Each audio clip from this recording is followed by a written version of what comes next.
Hello student, स्वागत है आपका तनु क्लासेस 8 को में। तो कैसे हैं आप लोग? उम्मीद करता हूं आप लोग ठीक ही होंगे और स्वस्थ होंगे। तो आज के इस वीडियो में साइकोलॉजी यानी मनोविज्ञान का तीसरा चैप्टर का थ्योरी एक्सप्लेनेशन करने वाले हैं। काफी इंपॉर्टेंट चैप्टर है तीसरा चैप्टर, जिसका नाम है जीवन की चुनौतियों का सामना यानी मीटिंग लाइफ चेंजेस। इससे बहुत सारे क्वेश्चन बोर्ड एग्जाम में पूछे जाते हैं, तो चलिए ध्यान से देखिए और ध्यान से सुनिए। तो चलिए स्टार्ट करते हैं। तो सबसे पहले ये डिस्कस करते हैं कि इस चैप्टर के अंतर्गत हम लोग क्या क्या पढ़ेंगे। तो इस चैप्टर के अंतर्गत हम लोग दबाव के बारे में पढ़ेंगे। दबाव क्या चीज होता है, उसका प्रकृति क्या होता है, इसके प्रकार और स्रोत क्या होते हैं, मनोवैज्ञानिक प्रकार तथा स्वास्थ्य पर दबाव का क्या असर पड़ता है, क्या प्रभाव पड़ता है, दबाव का सामना कैसे किया जाता है, सकारात्मक स्वास्थ्य तथा कुशलक्षेम उन्नयन क्या होता है, ये सब के बारे में हम लोग डिस्कस करेंगे। तो चलिए सबसे पहले आपको समझना है कि दबाव यानी स्ट्रेस क्या चीज होता है। जीवन में मानव चुनौतियों यानी चैलेंजेस का सामना करने के लिए, फेस करने के लिए, उससे निपटने के लिए अधिक प्रयास करते हैं। चुनौती से निपटने के लिए मानव सारे संसाधन तथा अवलंब व्यवस्था यानी सपोर्ट सिस्टम का सहारा लेते हैं। यानी जीवन में अगर कोई भी आदमी का जिंदगी में, जीवन में, मानव का जीवन में कोई भी अगर चुनौती आ गया, कोई भी चैलेंजेस आ गया, तो उसका सामना करने के लिए, फेस करने के लिए, उससे निपटने के लिए आदमी जो है पूरा सपोर्ट सिस्टम का मतलब सहारा लेता है और पूरा संसाधन का मतलब सहारा लेता है। यानी जितने भी उसके पास धन है, संपत्ति है, उसका पूरा मतलब एक तरह से सहारा लेकर के वो एक तरह से प्रयास करता है, कोशिश करता है, अधिक कोशिश करता है किससे निपटने के लिए, चुनौती यानी चैलेंजेस से निपटने के लिए। और समस्या, चुनौती और कठिन परिस्थिति से मानव पर क्या पड़ता है, दबाव पड़ता है। समस्या, कठिन परिस्थिति और चुनौती से क्या पड़ता है, मानव पर दबाव यानी स्ट्रेस पड़ता है। तो उम्मीद करता हूं आपको दबाव के बारे में समझ में आ गया होगा कि दबाव क्या चीज होता है। ये जो दबाव होता है ये मतलब विद्युत की भांति होता है। यानी क्या होता है ये, मतलब एक तरह से इलेक्ट्रिसिटी आप पढ़े हैं, इसी की मतलब एक तरह से उसी की तरह होता है। इलेक्ट्रिसिटी यानी विद्युत की भांति होता है। हर प्रकार के दबाव खराब या विनाशकारी नहीं होते। यानी हर प्रकार का जो दबाव होता है, हर प्रकार का जो स्ट्रेस होता है वो खराब या विनाशकारी नहीं होता।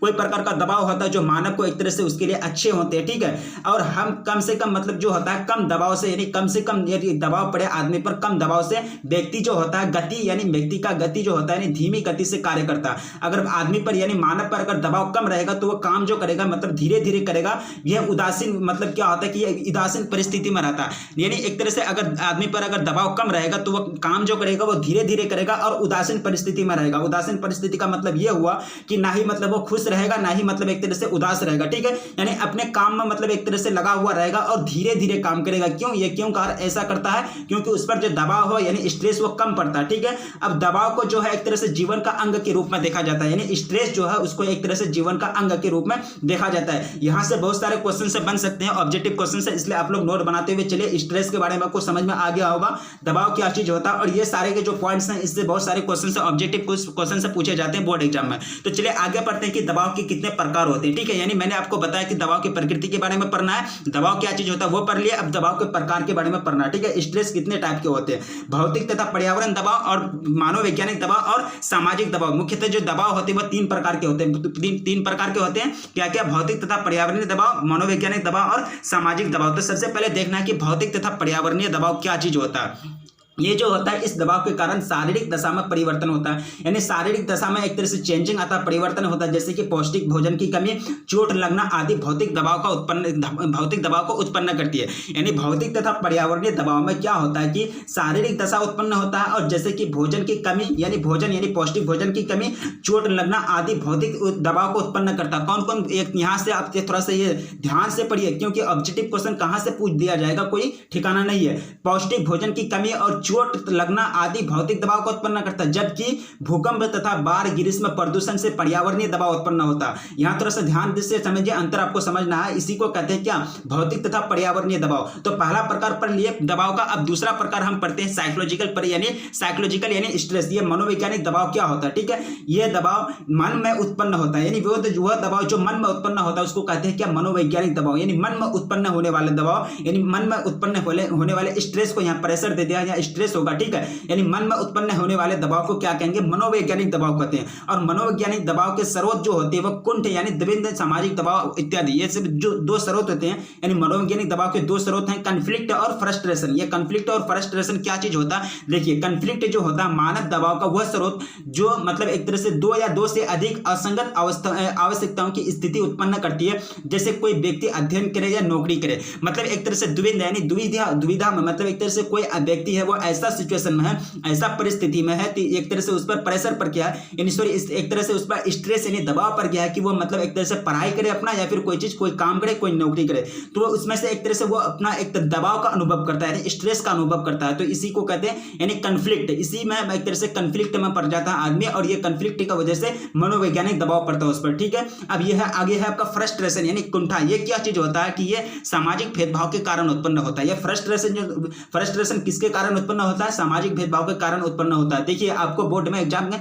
पूछे जा सकते हैं कि फ्रस्ट्रेशन यानी कुंठा किसके कारण उत्पन्न होता है। वहां दे देगा ऑप्शन कि सामाजिक भेदभाव, या फिर कुछ और दे देगा ऑप्शन, तो आपको सही आंसर देना है कि सामाजिक भेदभाव के कारण क्या उत्पन्न होता है? कुंठा यानी फ्रस्ट्रेशन उत्पन्न होता है। यानी मनोवैज्ञानिक दबाव को एक तरह से यानी मनोवैज्ञानिक दबाव के स्रोत कुंठा, द्विविध सामाजिक दबाव उत्पन्न करते हैं। दो स्रोत हैं ये, एक तरह से द्विविध एक तरह से सामाजिक दबाव उत्पन्न करते हैं। ये दो टाइप हैं किसके अंतर्गत? मनोवैज्ञानिक दबाव के अंतर्गत। तो दूसरा टाइप हम पढ़ लिए दबाव का, दूसरा टाइप यानी पर स्ट्रेस का दूसरा टाइप पढ़ लिए। पहला टाइप था पहला प्रकार था भौतिक तथा पर्यावरणीय दबाव, और दूसरा टाइप पढ़ लिए हम मनोवैज्ञानिक दबाव, और तीसरा टाइप जो है वो है आपका एक तरह से सामाजिक दबाव यानी सोशल। ये स्ट्रेस क्या होता है? देखिए यह दबाव उन व्यक्तियों के कारण उत्पन्न होता है जो मानव के ऊपर अत्यधिक मांग थोप देते हैं, यानी मानव के ऊपर ज्यादा मांग थोप देते हैं। एक तरह से मानव को कह देते हैं कि ये काम इतना टाइम से इतना टाइम के बीच होना चाहिए। ये एक तरह से प्रेशर एक तरह से थोप दिया जाता है कि इस काम को इतना टाइम से इतना इसके मतलब ये एक तरह से टाइम फिक्स कर देता है। जैसे कि कोई मालिक लोग होता है तो मजदूर लोग को काम थोप देता है कि ये काम को इतना समय तक पूरा करना चाहिए, तो ये एक तरह से मजदूर लोग पर दबाव पड़ जाता है। ठीक है, तो उसी को कहते हैं क्या? सोशल स्ट्रेस यानी सामाजिक दबाव। तो उम्मीद करता हूं आपको तीनों प्रकार के दबाव के बारे में समझ में आ गया होगा कि दबाव के तीन प्रकार होते हैं, भौतिक तथा पर्यावरणीय, मनोवैज्ञानिक और सामाजिक। तब आगे बढ़ते हैं कि एक तरह से दबाव की प्रकृति क्या होती है, यानी नेचर ऑफ स्ट्रेस क्या होता है। ठीक है, यानी जो दबाव की प्रकृति होता है यानी स्ट्रेस, दबाव शब्द लैटिन शब्द स्ट्रिक्टस यानी स्ट्रिक्टस से लिया गया है, जिसका अर्थ होता है स्ट्रिंगर, यानी स्ट्रिंगर का मतलब क्या होता है? तंग या संकीर्ण। स्ट्रेस कौन सा वर्ड से लिया गया है? लैटिन वर्ड है। स्ट्रेट कौन सा लैटिन वर्ड से लिया गया है? स्ट्रिक्टस से लिया गया है, जिसका अर्थ क्या होता है? स्ट्रिंगर यानी तंग या संकीर्ण। तंग या संकीर्ण मतलब एक तरह होता है कि मतलब कम, एक तरह से मतलब ये कम, एक तरह से तंग मतलब जैसे कि कोई रास्ता छोटा रास्ता है तो वहां आप क्या शब्द इस्तेमाल करते हैं? तंग रास्ता, यानी बड़ा मतलब एक तरह से बड़ा रास्ता नहीं, ये तंगी वाला रास्ता है, मतलब वहां जाना एक तरह से उस रास्ते से गुजरना मतलब एक तरह से स्ट्रिंगर है, यानी एक तरह से तंगी वाला काम है। ठीक है, यानी ये जो होता है स्ट्रेस लैटिन शब्द से लिया गया है। कौन लैटिन शब्द? स्ट्रिक्टस से लिया गया है, जिसका मतलब होता है, अर्थ होता है स्ट्रिंगर। अब दबाव के जो कारक है उसके बारे में हम पढ़ेंगे। दबाव की प्रकृति के बारे में पढ़ लिए, उसके बाद सामाजिक दबाव ये सब पढ़ लिए। अब आगे जो पढ़ेंगे दबाव के कारक के बारे में पढ़ेंगे, यानी स्ट्रेसर के जो फैक्टर होता है। ठीक है, दबाव के कारक खराब संबंध, यानी कोई दोस्त हो गया, परिवार हो गया, उसके साथ अच्छा संबंध नहीं है, अच्छा रिलेशन नहीं है। शोर, क्राउड आदि दबाव उत्पन्न करने के कार्य करते हैं। जो दबाव कारक अर्थात दबाव उत्पन्न करने वाले कारक कहलाते हैं। वह कारक, वह फैक्टर जिसके कारण दबाव उत्पन्न होता है, जिसके कारण स्ट्रेस प्रोड्यूस होता है, तो उसी को क्या कहेंगे? दबाव कारक कहेंगे। ठीक है, तो दबाव कारक किसके कारण मतलब कैसे उत्पन्न होता है? खराब संबंध के कारण उत्पन्न होता है। शोर, क्राउड के यानी भीड़ के कारण उत्पन्न होता है। ये सब क्या है? दबाव के कारक है, जिसके कारण दबाव उत्पन्न होता है, यानी स्ट्रेस उत्पन्न होता है। ठीक है, अब स्ट्रेन यानी तनाव, यह बाह्य प्रतिबलक के प्रतिक्रिया मतलब प्रतिक्रिया होती है। ठीक है, ये स्ट्रेन जो होता है, तनाव क्या होता है? बाह्य प्रतिबलक के प्रति क्या होता है? प्रतिक्रिया होती है। ठीक है, अब हैंस ले यानी हैंस सेलिये साहब क्या करते हैं? देखिए हैंस सेलिये साहब को जो कहा जाता है वो आधुनिक दबाव शोधकर्ता का जनक कहते हैं। किसको? हैंस सेलिये साहब को। देखिए आपको बोर्ड में पूछे जा सकते हैं कि किसको मतलब किनको मतलब आधुनिक दबाव शोध का जनक कहा जाता है, तो आपको आंसर क्या लगाना कि हैंस सेलिये साहब को आधुनिक दबाव शोध का जनक कहा जाता है। ठीक है, अब हैंस सेलिये साहब एक तरह से परिभाषा देते हैं दबाव के बारे में। क्या उनका परिभाषा है? देखिए किसी भी हैंस सेलिये के अनुसार दबाव की परिभाषा किसी भी मांग के प्रति शरीर की अविशिष्ट अनुक्रिया है। किसी भी मांग के प्रति शरीर की अविशिष्ट अनुक्रिया को क्या कहते हैं? दबाव कहते हैं। ये किसके अनुसार? किनके अनुसार?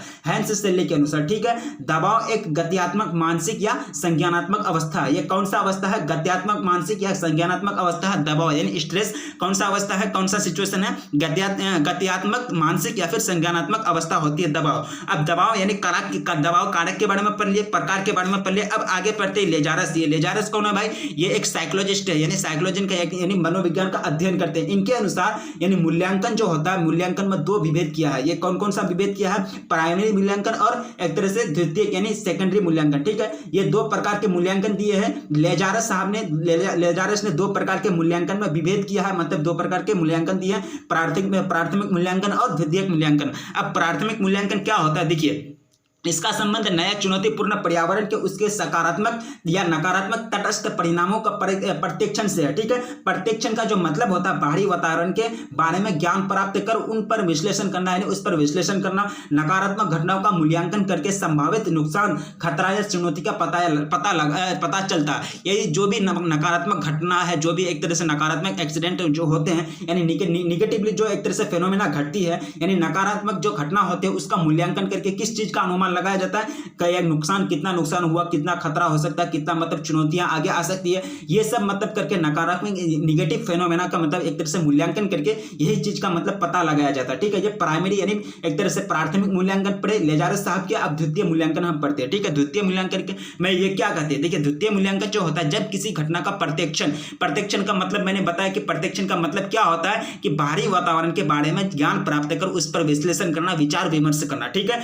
अब ये जो होता है सेकेंडरी यानी द्वितीयक मूल्यांकन, जब किसी घटना का प्रत्यक्षण दबावपूर्ण घटना के रूप में किया जाता है तो उसे द्वितीयक मूल्यांकन की श्रेणी में रखा जाता है, यानी दबावपूर्ण स्थिति में, यानी जब किसी घटना, जब किसी फेनोमेना का प्रत्यक्षण, उसका विश्लेषण, उसका अध्ययन एक तरह से दबावपूर्ण घटना के रूप में, यानी एक तरह से स्ट्रेस वाला एक तरह से घटना, यानी स्ट्रेस मतलब जो फेनोमेना होता है उसी के रूप में अगर किया जाता है तो इसको क्या कहेंगे, द्वितीयक मूल्यांकन का श्रेणी में रखा जाता है, इसको कहते हैं द्वितीयक मूल्यांकन। ठीक है, ये दो मूल्यांकन पर लिए किसके अनुसार लेजारस के अनुसार प्राथमिक मूल्यांकन और द्वितीय मूल्यांकन। अब आगे पढ़ते हैं कि दबाव की पूर्ण परिस्थिति से निपटने के क्या क्या कारक हैं, यानी दबावपूर्ण परिस्थितियों से निपटने का कारक कौन कौन सा है, पास्ट एक्सपीरियंस जिसको कहते हैं, यानी पूर्व अनुभव कहते हैं। उसके बाद हाइपोथैलेमस काफी इंपॉर्टेंट है, तो चलिए इसको बाद में देखेंगे। सबसे पहले देखने के पारो एक तरह से पास्ट एक्सपीरियंस यानी पूर्व अनुभव क्या होता है। दबावपूर्ण परिस्थितियों से निपटने का कारक, अगर कोई व्यक्ति पहले किसी ऐसे परिस्थिति का सामना कर चुका है जो उसके सामने वर्तमान में है, तो उस व्यक्ति को ऐसी परिस्थिति से निपटने में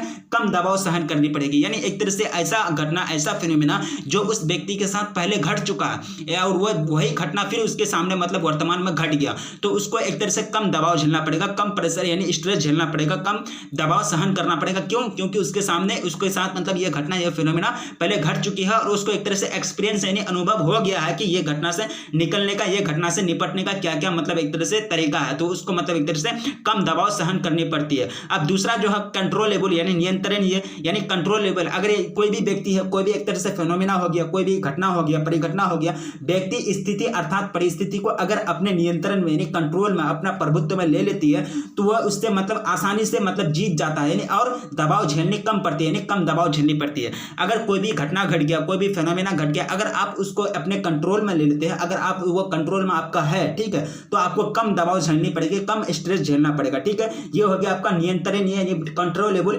पूर्व अनुभव यानी पास्ट एक्सपीरियंस, ये दो एक तरह से कारक हैं, यानी दबावपूर्ण परिस्थितियों से निपटने का कारक है। ठीक है, अब आगे बढ़ते कि हाइपोथैलेमस क्या होता है। देखिए ये हाइपोथैलेमस जो होता है दो पथों के माध्यम से प्रारंभ किया जाता है। ये क्या होता है कि ये दो पथों यानी रास्ता, ठीक है, दो पथों के माध्यम से प्रारंभ होता है। प्रथम पथ, उसके बाद द्वितीय पथ, यहाँ पद करते हैं, यहाँ पथ हो यानी एक तरह से पथ होगा। ठीक है, प्रथम पथ इसमें जो होता है स्वायत्त तंत्रिका यानी स्वायत्त तंत्रिका तंत्र शामिल है, जैसे कि एड्रिनल ग्रंथि यानी अधिवृक्क ग्रंथि कहते हैं इसको। ठीक है, एड्रिनल ग्रंथि क्या होता है कि इसमें रुधिर में बड़ी मात्रा में कैटेकोलामाइंस जिसको एपिनेफ्रिन और नॉर एपिनेफ्रिन भी कहते हैं, ये छोड़ता है। उसके बाद जिस कारण से क्या होता है कि शरीर क्रियात्मक में पर्यावरण, एक शरीर के क्रियात्मक गुण में जो एक तरह से चेंजिंग आता है, परिवर्तन आता है। ठीक है, हाइपोथैलेमस में दो पद के बारे में जिक्र किया गया है, दो पद का वर्णन किया गया है। प्रथम पद इसमें क्या होता है कि स्वायत्त तंत्रिका तंत्र शामिल है, एड्रिनल ग्रंथि यानी अधिवृक्क ग्रंथि रुधिर में यानी ब्लड में क्या करते हैं, बड़ी मात्रा में कैटेकोलामाइंस यानी एपिनेफ्रिन और नॉर एपिनेफ्रिन छोड़ती है, जिसके कारण क्या होता है कि शरीर के क्रियात्मक चेंजिंग यानी शरीर में क्रियात्मक चेंजिंग आता है, क्रियात्मक परिवर्तन आता है। ठीक है, अब द्वितीय पद क्या होता है, इसमें पिट्यूटरी ग्रंथि शामिल है, यानी इसमें जो होता है, इसमें क्या होता है कि पिट्यूटरी ग्रंथि सम्मिलित है जो कोर्टिसोल यानी कोर्टिसोल स्त्रवण करता है और ऊर्जा का प्रदान करता है, यानी ऊर्जा प्रदान करता है। यह आपका द्वितीय यानी सेकेंडरी पाथ हो गया और यह फर्स्ट पाथ हो गया, यानी हाइपोथैलेमस के अंतर्गत दो पाथ का जिक्र किया गया है। ऑब्जेक्टिव के रूप में आपको पूछा जा सकता है कि द्वितीय पाथ में कौन सा ग्रंथि सम्मिलित है, तो आपको आंसर क्या देना है कि पिट्यूटरी ग्रंथि सम्मिलित है। ठीक है, जो कोर्टिसोल स्त्रवण करता है यानी कोर्टिसोल का स्त्रावन कराती है और ऊर्जा प्रदान करता है। ठीक है, और प्रथम पद में स्वायत्त तंत्रिका शामिल है, जिससे मतलब एक तरह से एड्रिनल ग्रंथि यानी अद्विक ग्रंथि रुधिर में क्या छोड़ते हैं, कैटेकोलामाइंस यानी एपिनेफ्रिन और नॉर एपिनेफ्रिन छोड़ देते हैं, जिसके कारण शरीर में क्रियात्मक परिवर्तन होता है। यह हाइपोथैलेमस काफी इंपॉर्टेंट है, बोर्ड में एग्जाम में पूछे गए, VBI जितना लगाइए कम है, ठीक है, इसको नोट बनाते हुए जाना है। अब आगे पढ़ते हैं कि आगे क्या है कि कोई भी व्यक्ति यानी कोई व्यक्ति के दबाव का अनुभव यानी तीव्रता, दबाव का अनुभव, तीव्रता, अवधि यानी ड्यूरेशन तथा जटिलता कंप्लेक्सिटी में अलग अलग हो सकता है। यानी कोई व्यक्ति का दबाव जो होता है वो बहुत समय तक रह सकता है, यानी किसी व्यक्ति का दबाव स्ट्रेस जो होता है वो बहुत समय तक रह सकता है, यानी अवधि उसका अलग अलग हो सकता है। किसी व्यक्ति का दबाव जो होता है वो अधिक तीव्र होता है, यानी इंटेंसिटी उसका हाई होता है, किसी का कम होता है। किसी व्यक्ति का दबाव जो होता है वो उसका ज्यादा मतलब जटिल होता है, किसी व्यक्ति का दबाव जो होता है कम जटिल होता है। तो वही बात आपको यहाँ कहा जा रहा है कि कोई व्यक्ति के दबाव का जो अनुभव होता है तीव्रता, अवधि और जटिलता में अलग अलग होता है, यानी विभिन्नता पाई जाती है, ठीक है। दबाव का अनुभव यानी एक्सपीरियंस, यानी दबाव का कैसे अनुभव किया जाता है। देखिए, किसी व्यक्ति के पास उपलब्ध संसाधन, धन, सामाजिक कौशल, सामना करने की क्षमता, अवलंब नेटवर्किंग यानी सपोर्टिंग नेटवर्क, ठीक है, आदि द्वारा निर्धारित होता है। यानी दबाव का आप अनुभव कैसे लगा सकते हैं कि स्ट्रेस यानी ये कैसे अनुभव लगाया जाता है। ये अनुभव लगाने के लिए आपके पास एक तरह से क्या होना चाहिए कि संसाधन, धन, सामाजिक कौशल की एक तरह से सामाजिक कौशल, यानी सामना करने की क्षमता, अवलंब नेटवर्क यानी जिसको सपोर्टिंग नेटवर्क कहते हैं, आदि द्वारा निर्धारित किया जाता है कि दबाव का अनुभव कैसा होगा, यानी दबाव का अनुभव लगाया जाता है। ऐसे ही मतलब एक तरह से निर्धारण किया जाता है, ठीक है। अब आगे पढ़ते हैं कि दबाव के लक्षण क्या क्या होते हैं। यानी स्ट्रेस जो होता है किसी हर एक बीमारी का लक्षण होता है, ये भी स्ट्रेस जो है ये भी एक तरह से बीमारी ही समझिए। स्ट्रेस यानी दबाव का क्या क्या लक्षण है। देखिए, दबाव के लक्षण जो होता है आत्मसम्मान में कमी यानी सेल्फ रिस्पेक्ट में कमी, भय यानी भय, डर यानी खाने में कठिनाई, औषधि का गलत इस्तेमाल, शारीरिक रोग, एक जगह ध्यान इकट्ठा नहीं कर पाना यानी एक किसी पॉइंट पर, एक बिंदु पर एक पॉइंट पर फोकस नहीं कर पाना, एक जगह पर ध्यान एकत्रित नहीं कर पाना, ठीक है। गलत निर्णय यानी एक तरह से सही निर्णय यानी सही फैसला नहीं ले पाना, स्मृति ह्रास यानी कोई भी चीज याद करता है उसको याद ही नहीं रहता है, थोड़ा देर बाद भूल जाता है। तो ये सब किसका लक्षण है, दबाव के लक्षण है। किसके लक्षण, दबाव के लक्षण, ठीक है। अब आगे पढ़ते हैं कि दबाव के स्रोत यानी एक तरह से दबाव कैसे उत्पन्न होता है, दबाव के स्रोत के बारे में हम पढ़ते हैं। देखिए, दबाव के स्रोत जो मुख्यतः दो प्रकार के होते हैं, जीवन घटनाएं और अभिजात घटनाएं, लाइफ इवेंट्स, उसके बाद elite events. Life events, elite events दो प्रकार के मतलब एक तरह से स्रोत हैं। क्या किस चीज का स्रोत है, दबाव उत्पन्न के दो प्रकार, यानी दबाव के स्रोत अर्थात जिस स्रोत से दबाव उत्पन्न होता है दो प्रकार के होते हैं। अब पहला प्रकार जो होता है जीवन घटनाएं यानी लाइफ इवेंट्स, जैसे कि किसी परिवार में किसी का मृत्यु हो जाता है, कोई संबंधी मतलब एक तरह से डेथ कर जाते हैं, झगड़ालू पड़ोसी के कारण एक तरह से जीवन घटनाएं घटती है। उसके बाद बिजली की कमी, यातायात में भीड़ भाड़ इत्यादि से यानी इत्यादि घटनाएं दैनिक जीवन में घटित होती है, जो एक तरह से दबाव उत्पन्न करता है। क्या करता है, जो दबाव उत्पन्न करता है यानी दबाव उत्पन्न करने में सहायक होता है, इसी को कहते हैं जीवन घटनाएं। जीवन घटनाएं के कारण जो दबाव उत्पन्न होता है ये भी एक कारक है, ठीक है। अब आगे पढ़ते हैं कि अभिजात घटना क्या होता है, इलाइट इवेंट्स क्या होता है। जैसे कि इसके अंतर्गत आ जाएगा रेलगाड़ी दुर्घटना, सड़क दुर्घटना, लूट, भूकंप, सुनामी, अग्निकांड जैसे घटनाएं किसको अंतर्गत रखा गया, किसके अंतर्गत, अभिजात घटना के अंतर्गत यानी इलाइट इवेंट्स, ठीक है। ये सब के कारण भी क्या होता है कि दबाव उत्पन्न होता है। किसी का घर ही लूट गया तो मतलब एक तरह से उस पर यानी स्ट्रेस आ गया, दबाव आ गया कि अब आगे क्या करना है, ठीक है। भूकंप के कारण किसी का घर टूट गया, सुनामी के कारण किसी का घर एक तरह से मतलब खूब मतलब एक तरह से कुछ हो गया, एक तरह से पूरा एकदम नष्ट हो गया, पूरा एक तरह से नष्ट हो गया। अग्निकांड के कारण किसी का व्यक्ति का एक तरह से कोई अग्निकांड के कारण किसी सामाजिक हानि हो गया किसी व्यक्ति को, ये सब मतलब एक तरह से क्या है, दबाव यानी स्ट्रेस उत्पन्न वाला कारक है, ठीक है। ये दो कारक है, जीवन घटनाएं और अभिजात घटनाएं। एग्जाम में अगर आए कि दबाव के स्रोत को लिखें तो आपको एक तरह से पूरा तरह से डिफाइन करना है। दबाव के स्रोत क्या होते हैं उसको एक तरह से डिफाइन करना है। वह स्रोत जिससे दबाव उत्पन्न होता है उसको क्या कहेंगे, दबाव के स्रोत कहेंगे, ठीक है। ये दो प्रकार के होते हैं, जीवन घटनाएं और अभिजात घटनाएं। उम्मीद करता हूं अगर एग्जाम में आए तो आप लोग बढ़िया से लिख सकते हैं। अब आगे बढ़ते हैं कि दबाव का प्रभाव क्या चीज होता है, यानी इफेक्ट्स ऑफ स्ट्रेस, यानी एक तरह से दबाव जो होता है जिंदगी में इसका तो कुछ प्रभाव होता है ना, ये क्या क्या प्रभाव छोड़ते हैं आदमी पर, आदमी का जीवन पर, ठीक है। सबसे पहला दबाव का जो प्रकार होता है वो प्रमुख 4 प्रकार का होता है। संवेगात्मक दबाव, संवेगात्मक प्रभाव यानी इमोशनल इफेक्ट, शरीर क्रियात्मक प्रभाव साइकोलॉजिकल यानी फिजियोलॉजिकल इफेक्ट्स, उसके बाद संज्ञानात्मक प्रभाव यानी कॉग्निटिव इफेक्ट्स, उसके बाद आपको पढ़ना है बिहेवियरल इफेक्ट यानी व्यवहारात्मक प्रभाव। यानी एक तरह से 4 प्रकार के प्रभाव देखने को मिलते हैं दबाव के कारण जीवन में, ठीक है। चारों प्रकार के प्रकार जो होते हैं काफी इंपॉर्टेंट है, एग्जाम में पूछे जाते हैं। तो सबसे पहले देखते हैं कि संवेगात्मक प्रभाव क्या होता है यानी इमोशनल इफेक्ट। इमोशनल इफेक्ट क्या होता है, इसमें दबाव के कारण व्यक्ति अकेलापन रहने लगते हैं, अर्थात परिवार परिवार तथा मित्र से विमुख हो जाते हैं। विमुख का मतलब एक तरह से मुड़ जाते हैं। विमुख का मतलब क्या होगा कि मुड़ गया। संवेगात्मक प्रभाव यानी एक तरह से ये क्या है, दबाव का प्रभाव है, यानी 4 प्रकार के दबाव के प्रभाव होते हैं। संवेगात्मक प्रभाव में क्या होता है कि आदमी जो होता है, व्यक्ति जो होता है, वह अपने मित्र से भी दूर चल जाते हैं, यानी एक तरह से मुड़ जाते हैं, उसको मतलब एक तरह से इग्नोर कर देते हैं। मित्र से भी मिलना मतलब दोस्त यार से भी मिलना मतलब छोड़ देते हैं, और परिवार से भी मिलना छोड़ देते हैं। परिवार और मित्र से क्या हो जाते हैं, विमुख हो जाते हैं। ठीक है, मन में बदलाव आता है तथा विश्वास में कमी आती है। विश्वास में कैसे कमी आती है भाई, कोई काम को करता है, कोई चीज को करता है, कोई भी काम करता है तो उसको विश्वास ही नहीं होता, उसको यकीन ही नहीं होता कि ये सही हो पाएगा, ये सक्सेस हो पाएगा कि नहीं हो पाएगा। ठीक है, ये सब एक तरह से प्रभाव है। ये सब क्या किसके संवेगात्मक प्रभाव के अंतर्गत आता है, जिस कारण और ज्यादा संवेगात्मक समस्या उत्पन्न हो जाती है। ठीक है, और ज्यादा मतलब डिप्रेशन में चल जाता है। ठीक, यानी यही आपका संवेगात्मक प्रभाव यानी इमोशनल इफेक्ट। इमोशनल इफेक्ट में मित्र परिवार से दूर हो जाता है, यानी मित्र और परिवार से विमुख हो जाता है व्यक्ति, और उसमें मन में बदलाव आता है। उसके बाद यानी विश्वास में कमी आ जाती है। ठीक है, और भी क्या होता है कि घरात आ जाता है संवेगात्मक समस्या। ये आपका पहला हो गया एक तरह से संवेगात्मक प्रभाव यानी इमोशनल इफेक्ट। पहला प्रकार पढ़ लिए दबाव का प्रभाव, पहला प्रकार। अब दूसरा प्रकार आपको पढ़ना है कि शारीर क्रियात्मक प्रभाव यानी फिजिकोलॉजिकल इफेक्ट। ये क्या होता है कि जब मनुष्य दबाव में पड़ता है, ये क्या होता है कि जब मनुष्य दबाव में रहता है तो इसका प्रभाव शरीर की क्रियाओं पर भी पड़ता है। जैसे कि कोई भी दबाव, कोई भी स्ट्रेस, कोई भी किसी की भी परिघटना के कारण, कोई भी घटना के कारण उसके मन में अगर दबाव है तो क्या होता है कि जब मनुष्य में दबाव रहता है तो इसका प्रभाव शरीर की क्रिया पर भी पड़ता है,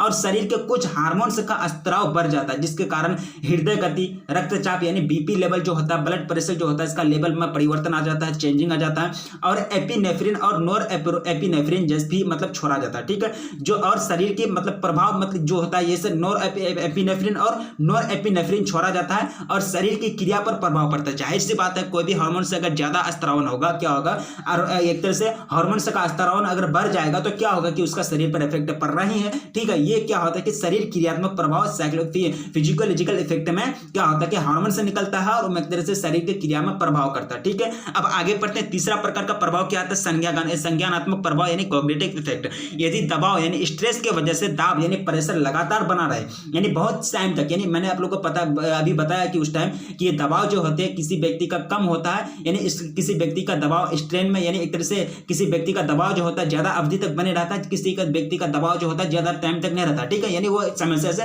निपट लेता है, सामना कर लेता है, तो उसका दबाव खत्म हो जाता है। ठीक है, लेकिन यहाँ क्या है कि अगर किसी व्यक्ति का दबाव यानी यदि दबाव स्ट्रेस के वजह से दबाव यानी लगातार बना रहे, प्रेशर ज्यादा बना रहे, लगातार बना रहे, कंटिन्यू बना रहे, तो व्यक्ति मानसिक अतिभार यानी ज्यादा लोड से ग्रस्त हो जाते हैं। इसमें व्यक्ति जो होता है ठोस फैसला नहीं ले पाते।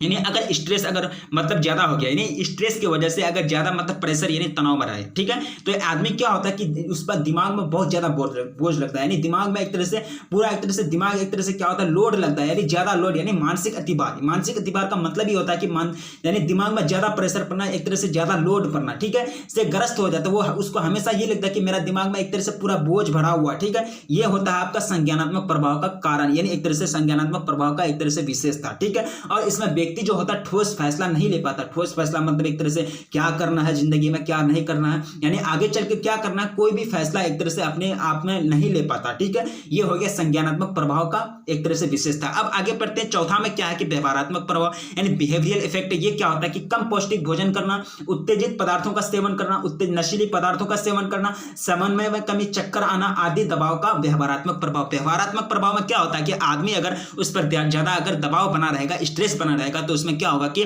उत्तेजित पदार्थों का सेवन करना, यानी एक तरह से उत्तेजनशीलता, यानी एक तरह से जो होता है वो दबाव, यानी अगर वो पदार्थ का सेवन कर ले उसमें उत्तेजना आ जाती है। ठीक है, और ये नशीली पदार्थों का एक तरह से सेवन करने लगता है, दारू हो गया, शराब हो गया, सिगरेट हो गया, ये सब मतलब एक तरह से इसका सेवन करने लगता है। और समन्वय में कमी, समन्वय का मतलब होता है दिमाग और शरीर के बीच में जो एक तरह से दिमाग और शरीर के बीच में जो एक तरह से सिस्टम बना हुआ रहता है, ये एक दूसरे को जो कंट्रोल करते हैं, यानी समन्वय में कमी अगर आ जाए तो दिमाग एक चीज करता है और शरीर एक चीज करता है, शरीर का कोई पार्ट एक कोई दूसरा काम करता है और दिमाग कोई दूसरा एक तरह से दूसरा मैसेज छोड़ता है, तो शरीर का काम जो एक तरह से शरीर का जो पार्ट है वो दूसरा काम करने लगता है। तो समन्वय में क्या हो जाता है, एक तरह से असंतुलन पैदा हो जाता है, उसी को कहते हैं समन्वय में कमी। यानी समन्वय में अगर कमी आ जाएगा तो व्यक्ति जो है एक तरह से अपने आप को संभाल भी नहीं पाता। ठीक है, चक्कर आना, एक तरह से चक्कर जो आता है यानी व्यवहारात्मक प्रभाव ही हो गया है चक्कर आना। ये क्या होता है कि दबाव का व्यवहारात्मक प्रभाव है। एग्जाम में पूछे जा सकते हैं, बोर्ड एग्जाम में कि ऑब्जेक्टिव के रूप में यहाँ आपको पूछे जा सकते हैं कि व्यवहारात्मक प्रभाव प्रभाव के कारण यानी व्यवहारात्मक प्रभाव की निम्न में से कौन आता है? चक्कर आता है, समन्वय में कमी, या फिर मानसिक अतिभार। यहाँ इसलिए आप लोग को एक तरह से नोट बनाते हुए जाना है और एक तरह से यानी जो डिफरेंस है उस पर फोकस करते हुए जाना है। 4 प्रकार के प्रभाव यानी 4 प्रकार के प्रभाव होते हैं। दबाव का प्रभाव कितना प्रकार का? 4 प्रकार का। उम्मीद करता हूं आपको समझ में आ गया होगा। अगर समझ में नहीं आया तो कमेंट्स बॉक्स खुला हुआ है, कमेंट्स कर सकते हैं, ठीक है। अब आगे पढ़ना है जो बर्न आउट क्या होता है, यानी बर्न आउट किसको कहते हैं। देखिए बर्न आउट जो होता है ज्यादा लंबे समय तक थकावट, कमजोरी, ऊर्जा की कमी आदि संकेत शारीरिक परिश्रांति। परिश्रांति का मतलब होता है थकावट, यानी परिश्रांति के मतलब होता है अत्यधिक थकावट, यानी ज्यादा मतलब थका हुआ। परिश्रांति का मतलब यही होता है, ठीक है। यानी ज्यादा लंबे समय तक थकावट, कमजोरी, ऊर्जा की कमी आदि संकेत शारीरिक परिश्रांति को प्रकट करता है, शो करता है, दर्शाता है। जबकि मानसिक परिश्रांति निराशा, चिंता के रूप में दिखता है। परिश्रांति की इस अवस्था को, इस सिचुएशन को क्या कहते हैं? बर्न आउट कहते हैं। क्या कहते हैं? बर्न आउट कहते हैं। बर्न आउट का मतलब सिंपल सा मतलब समझ लिए, आदमी ज्यादा थका हुआ रहे यानी अत्यधिक थकावट में महसूस करे तो उसमें क्या होता है कि आदमी के अंदर का निराशा आ जाती है, चिंता आ जाती है और एक तरह से क्या होता है कि उसको मतलब एक तरह से मानसिक कमजोरी यानी एक तरह से थकावट, कमजोरी, ऊर्जा में कमी, ये सब उसको अनुभव होने लगता है, ठीक है। उसके बाद निराशा, चिंता उसको भी लगता है, ठीक है। ये सब चीज उसके अंदर आ जाता है ज्यादा थकावट के कारण, मानसिक एक तरह से परिश्रांति के कारण और एक तरह से शारीरिक परिश्रांति के कारण। मानसिक परिश्रांति और शारीरिक परिश्रांति बर्न आउट के अंतर्गत 2 पॉइंट मेन है, मानसिक परिश्रांति और शारीरिक परिश्रांति, ठीक है। मानसिक परिश्रांति का मतलब होता है मानसिक थकावट, उसके बाद शारीरिक परिश्रांति का मतलब होता है शारीरिक थकावट। मानसिक परिश्रांति में निराशा और चिंता का व्यक्त दिखता है। ये मानसिक परिश्रांति आप कैसे अंदाजा लगा सकते हैं कि एक तरह से मेंटली यानी एक तरह से दिमाग की रूप से वो ज्यादा मतलब परेशान है, ज्यादा थका हुआ है, वो निराशा रहेगा, चिंता रहेगा, तो आप अंदाजा लगा सकते हैं कि मानसिक रूप से ये व्यक्ति पूरा तरह से एक तरह से अत्यधिक मतलब थका हुआ। शारीरिक परिश्रांति ये कैसे अंदाजा लगाया जा सकता है? थकावट, कमजोरी, ऊर्जा की कमी, ये सब क्या है? शारीरिक परिश्रांति का लक्षण है। तो ये दोनों चीज आता है बर्न आउट के अंतर्गत। ये दोनों चीज क्या आता है? बर्न आउट के अंतर्गत। तो इसी को क्या कहेंगे? बर्न आउट कहेंगे। सिंपल सी बात है, ठीक है। काफी इंपॉर्टेंट चैप्टर है आपका, तो काफी इंपॉर्टेंट चैप्टर है आपका तीसरा चैप्टर, काफी इंपॉर्टेंट चैप्टर है। जो सब पढ़े इसमें क्या क्या पढ़े? दबाव का प्रभाव के प्रकार पढ़े, 4 प्रकार पढ़े, अभिजात और जीवन घटनाएं क्या क्या होता है, यानी दबाव के स्रोत के बारे में पढ़े, 2 प्रकार के स्रोत, जीवन घटनाएं, अभिजात घटनाएं। उसके बाद क्या क्या पढ़े? दबाव के लक्षण क्या क्या होते हैं, दबाव का अनुभव कैसा होता है, और हाइपोथैलेमस। देखिए ये काफी इंपॉर्टेंट है, हाइपोथैलेमस बोर्ड एग्जाम में पूछा गया है। हाइपोथैलेमस में 2 प्रकार के पथ होते हैं। पहला पथ में तंत्रिका तंत्र, एड्रिनल ग्रंथि यानी अधिविकृत ग्रंथि शामिल है, और ये क्या छोड़ते हैं? कैटेकोलामाइस यानी एपिनेफ्रिन और नॉरएफ्रिन छोड़ते हैं, जिस कारण शरीर के क्रियात्मक में क्या होता है कि शरीर की क्रिया में परिवर्तन आता है, ठीक है। और दूसरा जो पथ होता है इसमें पिट्यूटरी ग्लैंड यानी पिट्यूटरी ग्रंथि शामिल है, जो कोर्टिसोल नामक यानी कोर्टिसोल हार्मोन्स का स्त्रावन करता है और ऊर्जा प्रदान करता है, ठीक है। यह हाइपोथैलेमस का 2 पथ है, काफी इंपॉर्टेंट है, नोट बनाते हुए जाना है। पूर्व अनुभव, पास्ट एक्सपीरियंस क्या होता है, ये सब के बारे में पढ़े, ठीक है। और जो एक तरह से लेजारस साहब ने 2 मूल्यांकन के प्रकार दिए थे, प्राथमिक मूल्यांकन और द्वितीय मूल्यांकन, ये सब के बारे में पढ़े। उसके बाद दबाव क्या होता है, दबाव का कारक कौन कौन सा है, दबाव की प्रकृति क्या क्या है, और एक तरह से दबाव के प्रकार क्या क्या है। दबाव के 4 मैंने कितना प्रकार पढ़ाया? एक तरह से दबाव के प्रकार जो पढ़ाया मुख्यतः 3 प्रकार के पढ़ाया, भौतिक, पर्यावरण, भौतिक तथा पर्यावरणीय दबाव, मनोवैज्ञानिक दबाव और सामाजिक दबाव, फ्रस्ट्रेशन, कॉन्फ्लिक्ट क्या होता है, ये सब के बारे में मैंने एक तरह से बढ़िया डिस्क्राइब किया। काफी इंपॉर्टेंट चैप्टर है आपका। जीवन की चुनौतियों का सामना, बहुत सारे क्वेश्चन से बोर्ड एग्जाम में पूछे जाते हैं, छोड़े नहीं जाएंगे क्वेश्चन से बोर्ड एग्जाम में पूछे ही जाएंगे, इसलिए आप लोग नोट बनाते हुए चलिए और एक तरह से क्या कीजिए, एक तरह से बढ़िया से इसको रिवाइज करने का कोशिश कीजिए। और जितने भी आपको पॉइंट्स लगते हैं कि नहीं ये एग्जाम में पूछे जाते हैं, पूछे जाएंगे, आपको अनुभव लगता है, तो नोट बनाते हुए चलिए, ठीक है। तो आप लोग से एक छोटी सी रिक्वेस्ट है कि अगर आप लोग चैनल पर पहली बार आए हैं तो प्लीज चैनल को सब्सक्राइब कर लें और अपने दोस्तों में एक बार जम के शेयर कर दें, क्योंकि इस चैनल पर आपको पूरी तरह से तैयारी कराई जाती है। और इसी चैनल के अंतर्गत ऐसी एक तरह से ये नहीं कि आपको सब्जेक्टिव क्वेश्चन करा दिए, ऑब्जेक्टिव क्वेश्चन नहीं कराए, यानी थ्योरी के साथ साथ सब्जेक्टिव क्वेश्चन, एमसीक्यू जो भी होता है आपका सब कंप्लीट कराया जाएगा, ठीक है। तो प्लीज एक बार अपने दोस्तों में शेयर कर दीजिए। तो फिर मिलेंगे नेक्स्ट वीडियो में, तब तक रखिए अपना ख्याल, जब तक के लिए जय हिंद।